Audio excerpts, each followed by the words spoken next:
કેરીના રસિયાઓ માટે માઠા સમાચાર સામે આવ્યા છે। સાયક્લોનિક સર્ક્યુલેશન સક્રિય બનતા કેરીના પાકને નુકસાન થવાની સંભાવના છે।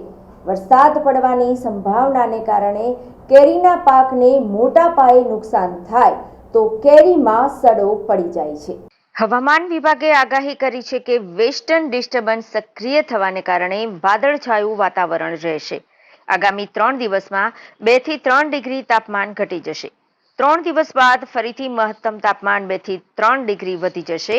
જો કે વેસ્ટર્ન ડિસ્ટર્બન્સના કારણે 13 થી 15 એપ્રિલ અમુક વિસ્તારમાં સામાન્ય વરસાદ સાથે થંડરસ્ટોર્મ એક્ટિવિટી જોવા મળશે। તો બીજી તરફ કેરીના રસિયાઓ માટે માઠા સમાચાર આવ્યા છે। કેરીના પાકને નુકસાન થવાની સંભાવના છે। સાયક્લોનિક સર્ક્યુલેશન સક્રિય બનતા આ સ્થિતિ સર્જાઈ છે। વરસાદ પડવાની સંભાવનાને જોતા કેરીના પાકને મોટા પાયે નુકસાન થાય તો કેરીમાં સડો પડી જાય છે।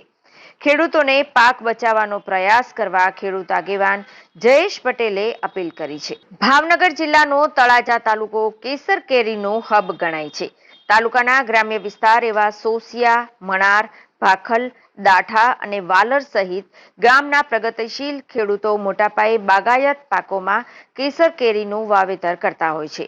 તળાજા પંથકમાં આ વર્ષે વિષમ તાપમાનના કારણે કેરીનું ઉત્પાદન ખૂબ જ ઘટીને નિષ્ફળ જવાની સંભાવના દેખાઈ રહી છે। આ વર્ષે આંબામાં મોર આવવાની શરૂઆત થઈ હતી અને ત્યારબાદ આંબા પર નાની નાની ખાખટી જોવા મળી હતી, પરંતુ શિયાળામાં ઓછી ઠંડી અને ઉનાળો જામતા પહેલાની વહેલી ગરમીને કારણે આંબા પરના મોર ખરી પડવાનું પ્રમાણ વધી ગયું હતું। દક્ષિણ ગુજરાત ખાસ કરીને બાગાયતી પાકમાં કેરીનો પાક લગભગ વલસાડ, નવસારી, સુરત થઈને 80 થી 85 હજાર હેક્ટરમાં કેરીના બગીચાઓ છે।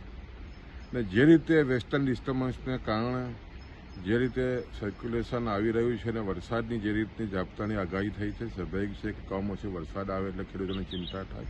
અને હાલમાં જે રીતે કેરીનો પાકના મરવાઓ તૈયાર છે અને ખાસ કરીને આ વર્ષે સતત 2 માવઠા થવાને કારણે તમે જો તો માર્ચ મહિનામાં પણ જે રીતે માવઠું થયું એને કારણે જે મોર આવ્યા પછી જે ખાસ કરીને મરવાનું જે સેટિંગ થવું જોઈએ ન થવાનું કારણે આજે પણ દક્ષિણ ગુજરાતમાં માંડ 30 થી 35% પાક કેરીનો છે। અને એવા સમયે ફરી પાછું જ્યારે માવઠાની આગાહી થઈ રહી છે ત્યારે ખેડૂતોમાં ભારે ચિંતા છે।